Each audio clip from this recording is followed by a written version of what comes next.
నిన్న ఎవరైతే మంచిగా పనిచేస్తారో వాళ్ళకే పదవులు అని రేవంత్ రెడ్డి గారు చెప్తున్నారు. ముఖ్యమంత్రి ఏ లిస్టులు లేవు, ఓన్లీ మెరిట్ లిస్టే ఉంటుందని. అంత సినిమా ఉందా? ఓన్లీ మెరిట్ లిస్టే ఆధారంగా మీరు పదవులు ఇచ్చే పరిస్థితే ఉంటే మరి చాలామంది 10 ఏళ్ళుగా బీఆర్ఎస్ గవర్నమెంట్ మీద కొట్లాడిన, తెలంగాణ ఉద్యమంలో ఉన్న ఎంతోమంది, కాంగ్రెస్లో ఉన్న ఉద్యమకారులకి ఇంకా పదవులు రాని వాళ్ళు ఎంతోమంది ఉన్నారు కదా. ప్రతిభనే ఆధారం అయితే, మెరిట్ లిస్టే ఆధారం అయితే, మీకు మెరిట్ లిస్ట్ కాదు ఆధారం, మీ వర్గాలు మీ మీ ఆధారం. వాటి ఆధారంగానే నిర్ణయాలు ఉంటాయి. పైసలు ఆధారం, పైసలను ఆధారంగా చేసుకొని మీరు టికెట్లు ఇస్తారు, 6 పదవులు ఇస్తారు. డౌట్ ఏముంది అందులో? చూడలే మనం ప్రేమసాగర్ రావు మంచిర్యాల ఆయన ఉండగా ఎమ్మెల్యే, ఆయన కూడా లేవనీకి వస్తలేదు, కుసోనీకి వస్తలేదు. ఆయన ఏజ్ రీత్యా, ఆయన వయసు రీత్యా ఆయనకు ఆ పరిస్థితి ఉన్నది. మనం అంతవరదాకా కూడా బతకకపోవచ్చేమో. పక్కన పెట్టండి అది. మరి ఏం చేయాలి? ఆయనని పక్కన కూర్చోబెట్టుకోవాలా, వదిలేయాలి ఆయనని. ఆ పదవి ఇంకోరికి ఇవ్వాలి. ఆయన సివిల్ సప్లై చైర్మన్ ఏదో ఇచ్చిరు మొన్న, క్యాబినెట్ హోదా. సివిల్ సప్లై అంటే ఏంది? మొత్తం రాష్ట్రం అంతా తిరగాల. మరి ఆయన అవకాశం ఉందా అండి? తిరుగుతారా? ఆయన నిలబడాలంటేనే 4 ఎత్తుకొని పోతున్నారు ఆయనని. మరి అట్లాంటి ఆయనకి పదవులు ఎందుకు ఇచ్చినట్టు? అది ప్రతిభనా, మెరిట్ లిస్టా? ఈ మాటలు చెప్పమంటే మామూలుగా ఉండే మాటలు కోటలు దాటుతూ ఉంటాయి. ఇట్లా ఎంతమందికి ఇచ్చినారు? ఏ ఆధారం చేసుకొని వేం నరేందర్ రెడ్డికి సలహాదారుడి పదవి ఇచ్చినారు? ఏం సలహాలు ఇస్తున్నాడు ఆయన? ఇట్లా మాట్లాడుకుంటూ పోవాలంటే చాలా ఉంటుంది. ఏమి ప్రతిభ ఉందని ఫహీం ఖురేషీకి మీరు మీ దగ్గర పెట్టుకున్నారు? కార్పొరేషన్ చైర్మన్ ఇచ్చినారు, వర్కింగ్ ప్రెసిడెంట్ ఇవ్వాలనుకున్నారు. సరే, అది మీనాక్షి నటరాజన్ గారు ఆపారు, అది పక్కన పెట్టండి. ఆపిరు కాబట్టి పిలిపియాలని పార్టీ వర్కింగ్ ప్రెసిడెంట్ 100% ఏదో ఒక రోజు చేస్తాడు, డౌట్ ఏం లేదు. ఎందుకంటే ఆయన చేతిలోనే పని కాబట్టి. ఇట్లా మేము రోహిన్ రెడ్డి ఉన్నాడు, ఏం ప్రతిభ ఉందని ఆయన మీ దగ్గర పెట్టుకున్నారు? ఇవన్నీ చెప్పండి. ఇట్లాంటి వాళ్ళు చాలామంది మీ చుట్టే ఉన్నారు. ఎక్కడో అవసరం ఏ పదవి అక్కర్లే. మీ చుట్టూ ఉన్న వాళ్ళని ఏ ప్రతిభ ఆధారంగా మీ దగ్గర పెట్టుకున్నారు? ఏం మెరిట్ లిస్ట్? మీ మెరిట్ లిస్టు కులం, మీ మెరిట్ లిస్టు పైసలు, ఇది తప్ప ఇంకొకటి ఏం లేదు అక్కడ. మీ మెరిట్ లిస్టు భజన. అంటే నీకు లాయల్గా ఏం చెప్పినా వినేవాళ్ళు, వాళ్ళకి మాత్రమే పదవులు. ఉస్మానియా యూనివర్సిటీలో 10 ఏళ్ళుగా బీఆర్ఎస్ మీద కొట్లాడి దెబ్బలు తిని జైళ్ళకు పోయి జీవితాలను ఆగం చేసుకొని పోయిన వాళ్ళకి నో పదవి. చెప్పమంటే చెప్తాం, పేర్లతో సహా రాస్తాం. ఇదే కాంగ్రెస్ పార్టీలో హార్డ్ కోర్ కాంగ్రెస్గా ముందు నుంచి ఉన్న వాళ్ళకి ఇంకా చాలామంది పదవుల కోసం వెయిట్ చేస్తున్నారు.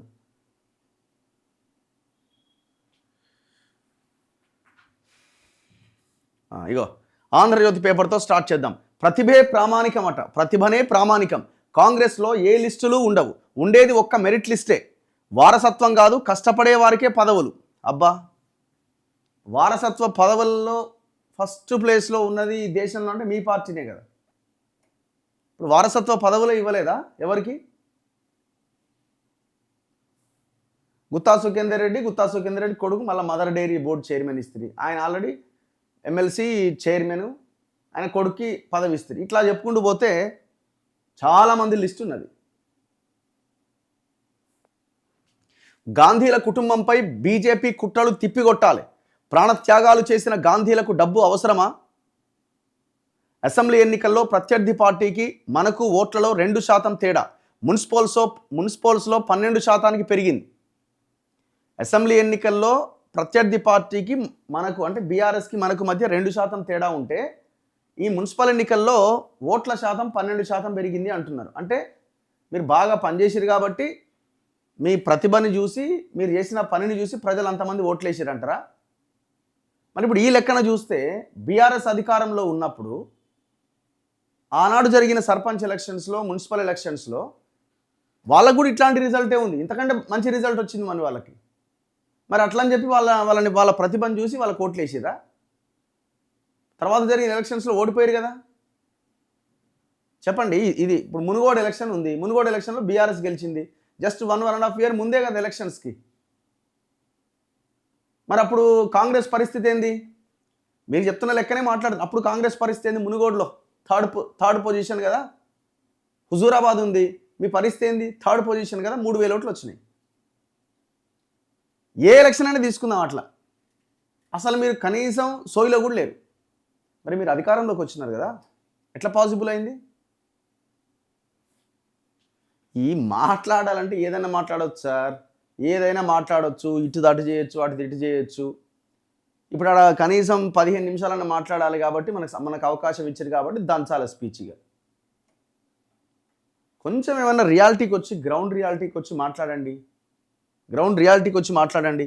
మన ప్రభుత్వంపై ప్రజల్లో విశ్వాసం పెరిగిందట. ఏమీ పెరగలేదు బాస్, అస్సలు విశ్వాసం అనేది పెరగలేదు. అట్లీస్ట్ ముఖ్యమంత్రిగా మీకెన్ని మార్కులు వేయాలంటే కనీసం పాస్ మార్కులు వేసే పరిస్థితి కూడా లేదు. నేను మహాలక్ష్మి పథకం ఇచ్చినా, సన్నబియ్యం ఇస్తున్నా, గివి కాదు మాకు కావాల్సింది. తెలంగాణని మార్పు దిశగా ముందుకు తీసుకెళ్తా అన్నావు, ఏం మార్చినావో చెప్పాలా? గాడ గాంధీ విగ్రహము పార్క్ పెట్టడానికి మొత్తం అపార్ట్మెంట్, పెద్ద అపార్ట్మెంట్, అది గేటెడ్ కమ్యూనిటీ, 500 ఇండ్లు ఉంటాయి, దాన్ని కూలగొట్టడానికి ప్రయత్నం అట. వాళ్ళు ఎక్కడ లబోదిబో అంటున్నారు. ఇప్పుడు ఒక్కొక్క ఫ్లాట్ అక్కడ ఎంత లేదన్నా 1 కోటి 2 కోట్లు ఉంటుంది ఆ ఏరియాలో. తెలుసు కదా మీకు. అది లంగర్ హౌస్ నుంచి మనం హైదర్ షా కోర్ట్ చిలుకూరు వెళ్ళే దారిలో ఉన్న కార్నర్లో ఉన్నది. ₹1 కోటికి అయితే తక్కువనే ఉండదు. అది 1.5 ఉంటుంది. మరి 500 ఇళ్ళకు ఇంటూ 1.5 crore ఇస్తావా వాళ్ళకి?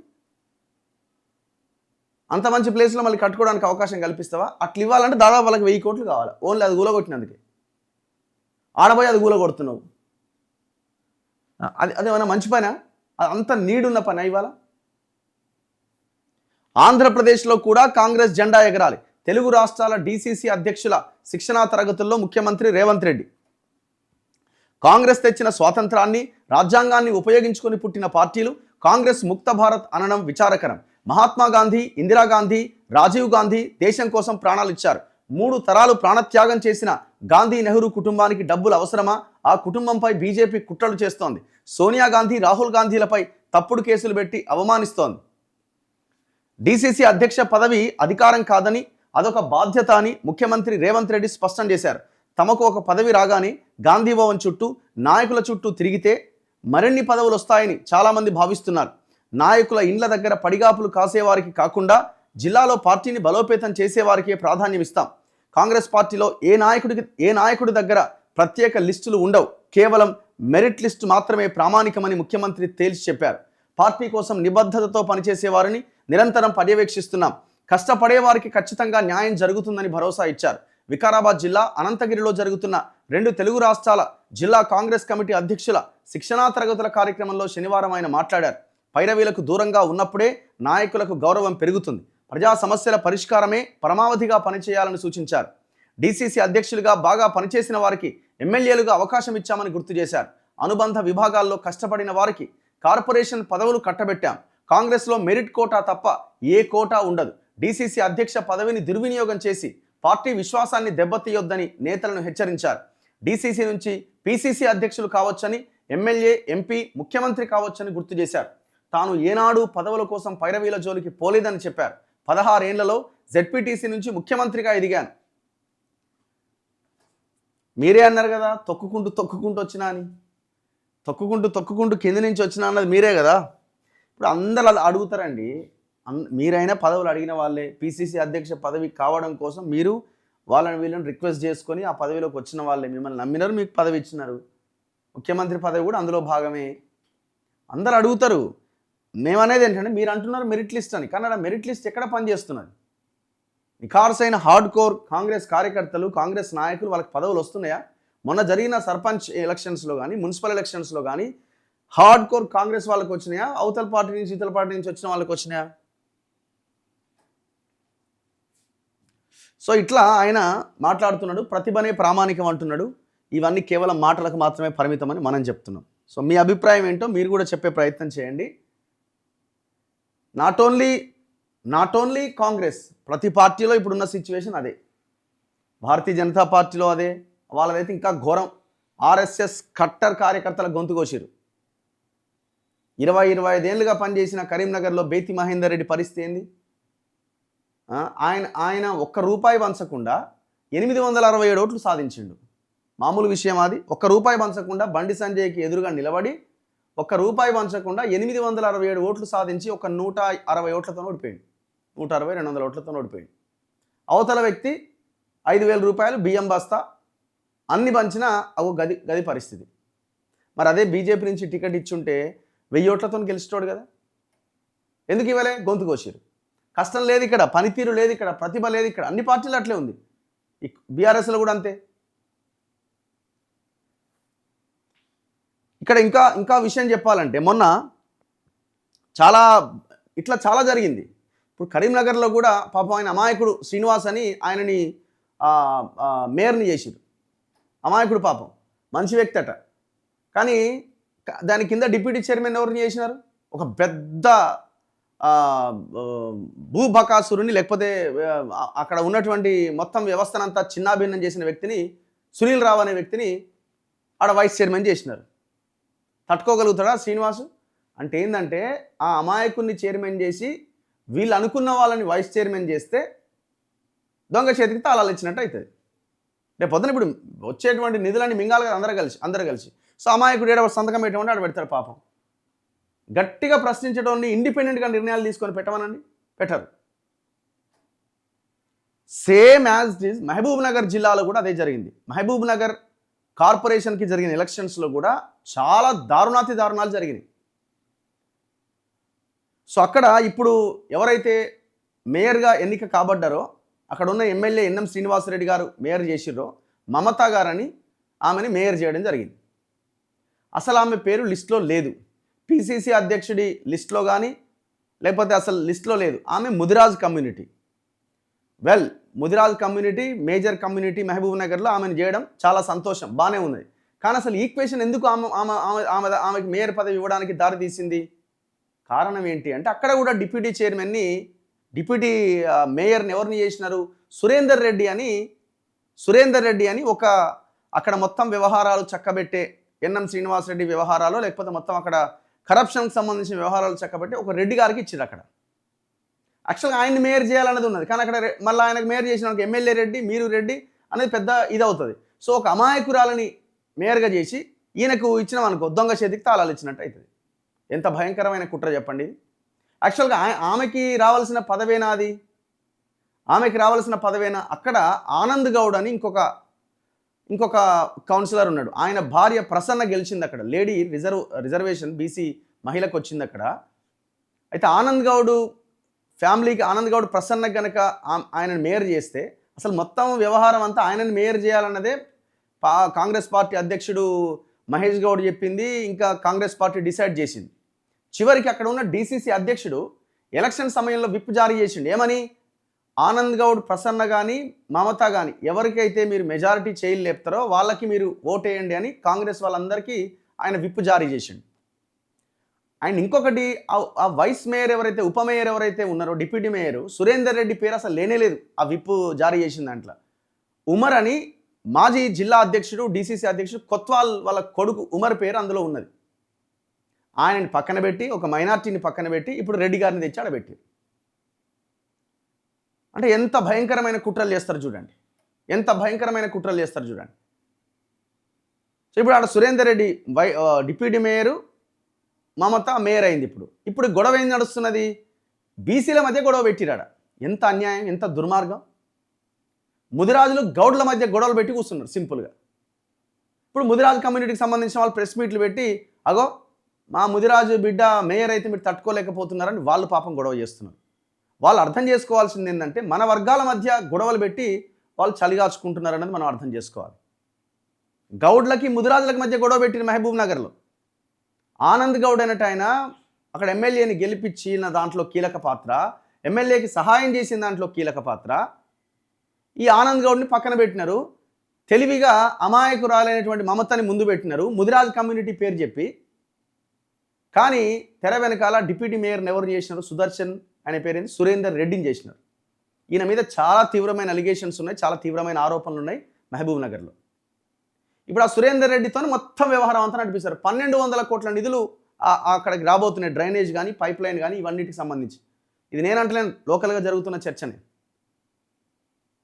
అందుకే బీసీలు అక్కడ ఎవరైతే ఉన్నారో మీరు కొట్టుకోకండి అనవసరంగా. ఏం జరిగింది తెర వెనకాలన్నది ఆలోచించండి. ఇప్పుడు మేమేం డిమాండ్ చేస్తున్నాం అంటే, మమత గారికి మేయర్ ఇచ్చారు కదా, ఓకే, ముదిరాజ్ కమ్యూనిటీ ఆమె అట్లే ఉంచండి, సురేందర్ రెడ్డిని ఉడబీకండి. అయితే ఉమర్ కన్నా ఇవ్వండి, లేకపోతే ఈ ఆనంద్ గౌడ్ వైస్ చైర్మన్ ఆయనకన్నా డిప్యూటీ మేయర్ చేయండి. చేస్తారా? వై సుదర్శన్ రెడ్డి, సురేందర్ రెడ్డి, ఎందుకు జరిగింది ఈ వ్యవహారం? పార్టీ డీసీసీ అధ్యక్షుడు సంజీవ్ ఇచ్చిన విప్ని ఎందుకు ఫాలో కాలే? అక్కడ పీసీసీ అధ్యక్షుడు చెప్పిన దాన్ని కూడా ఎందుకు మహబూబ్ నగర్లో ఫాలో చేయలే? ఇట్లాంటి పరిణామాలు ఎన్నో జరిగినాయి రాష్ట్రంలో. మనము అవతలవాడు చేసేదాన్ని మనం పసిగట్టలేక మనమే తన్నుకుంటున్నాం. నాగర్ కర్నూలు గురించి మాట్లాడతా. అది మన దృష్టి, అది మనం కూడా నిన్న ప్లే చేసినాము. విమర్శలు చేయొచ్చు సార్, ముఖ్యమంత్రి పదవి కత్తి మీద సాము లాంటిది. కత్తి మీద సామే, ఏ పదవైనా కత్తి మీద సామే. పని చేయాలి మ్యాక్సిమం. ఇప్పుడు మీకు 100కు 100% మీరు పని చేయండి, మాకు రిజల్ట్ రావాలని అనుకుంటున్నామా? అరే మీరు 10% అన్న పని చేయండి బాస్, 10% అన్న పని చేయండి. మేము అడుగుతున్నది అది కదా అన్న. ఎంపీటీసీ జెడ్పీటీసీ ఎలక్షన్స్ ఉంటాయా? రేపు క్యాబినెట్ మీటింగ్ ఉంది, రేపు ఏమైనా తేల్చే అవకాశం ఉన్నది. ఈలోపు ఏమైనా క్లారిటీ వస్తే చెప్పే ప్రయత్నం చేస్తా. అసైన్ భూముల పట్టాల గురించి మాట్లాడండి. కాంగ్రెస్ ప్రభుత్వం వచ్చి 2 సంవత్సరాలు అవుతుంది, ఇంతవరకు ఇవ్వలే. నేను అనుకోవడం ఆయన ఇంకా నా 3 ఏళ్ళైనా ఇచ్చే ప్రయత్నం చేస్తాడని నేను అనుకోవట్లే. ఎందుకంటే వీళ్ళంతా భూముల మీదనే పడ్డారు వీళ్ళు. నిన్న ఎవరు నాకు చెప్తున్నారు, హుజూర్ నగర్లో 100 ఎకరాలు ఏదో ఫుడ్ కోర్ట్ కోసం, ఫుడ్ పార్క్, దీనికోసం 100 ఎకరాలు అసైన్ భూమి సేకరిస్తున్నారట. కాంగ్రెస్కి పెద్ద తేడా ఏం లేదు, బీజేపీకి ఏం పెద్ద తేడా లేదు. వీళ్ళకి మొత్తం తెలంగాణలో ఉన్న పేద ప్రజల భూముల మీదనే పడ్డారు వీళ్ళు. నాకైతే నమ్మకం లేదు అసైన్ భూములకు పట్టాలు ఇస్తారని. ఓ పెద్ద మూమెంట్ జరిగితే తప్ప అది మూమెంట్ ఎవరు తీసుకురావాలా? పార్టీలు వాళ్ళ సంకలనే ఉన్నాయి, అన్ని పార్టీలు కలిసే ఉన్నాయి భూముల విషయంలో. మరి ఎవరు తీసుకురావాలా? నాగర్ కర్నూల్లో 2 ఏళ్ల బీసీ పాపను రెడ్లు దారుణంగా తన్ని చంపారంట కదా. రెడ్ల దారుణాలు ఎక్కువగా అవుతున్నాయి. రెడ్లు మర్డర్ అరాచకాలు చేస్తే మనం సైలెంట్గా ఉండాల్సిందేనా? నిన్న నాగర్ కర్నూలులో జరిగిన వ్యవహారం ఇది. ఆ రజక కమ్యూనిటీకి చెందిన వాళ్ళ గుడి లోపలికి పోతే భార్యాభర్తలు లోపలేసి కొడుతున్నారు. మనం ఆ వీడియో ప్లే చేయలేము, కమ్యూనిటీ వైలెన్స్ కిందకి వస్తుంది. లోపలేసి కొడితే కాలుతో దన్నితే 2 ఏళ్ల పాప చచ్చిపోయింది. ఏం దుర్మార్గం, ఏం అరాచకం! ఎవరన్నా అరెస్ట్ చేసిరా పోలీసులు? ఏమైనా రేవంత్ రెడ్డి అరెస్ట్ చేసినావా? ఆ 2 ఏళ్ల పాపను ఎవడైతే ఆ 2 ఏళ్ల పాపను తన్ని చంపేసిండో ఆ దుర్మార్గులను అరెస్ట్ చేసిరా ఇంతవరకు? ఎందుకు? మీ వర్గాలకు సంబంధించిన వాళ్ళు కాబట్టా? దయచేసి అమాయకులైన మిగతా రెడ్లకు సంబంధించిన ప్రజల గురించి నేను మాట్లాడట్లేదు. ఎవడైతే తప్పు చేసినో వాళ్ళ గురించే మాట్లాడుతున్నా. దీన్ని గమనించండి దయచేసి. ఇక మొత్తం రెడ్లను తిట్టిండు, నేను తిట్టాం. ఒకరిని తిట్టాల్సిన అవసరం మాకు అంతకంటే అవసరమే లేదు. మనకేం కావాలో దాన్ని సాధించుకోవాలి. అవతలని తిట్టడం వల్ల మనం ఏం సాధించుకోలేం. సో ఇప్పుడు ఆ ఇన్సిడెంట్ గురించి మాట్లాడితే, అంటే తక్కువ కులం అని మీరు మమ్మల్ని భావిస్తే మేము వాళ్ళకి పోద్దా? ఏది తక్కువ కులం? ఏం తింటున్నావు నువ్వు? ఎక్కడి నుంచి తింటున్నావు? తక్కువ కులం ఓడని వాళ్ళ దగ్గర నుంచి పైసలు నువ్వు తీసుకోవట్లేదా? పైసలకి ఏమైనా కులం అంటుతున్నదా? నోట్ల కట్టలకి కాయిన్లకి ఏమైనా కులం ఉన్నదా? కులం అంటుతున్నదా? ఆ విషయంలో కులం అడ్డం రాదు. మరి తక్కువ కులం అంటే మరి వాళ్ళు పండించేటువంటి పంటని అందరూ తినట్లేదా? అప్పుడు కులం అడ్డు రాదు. ఎంత ఘోరం ఇది అసలు, ఎంత అన్యాయం!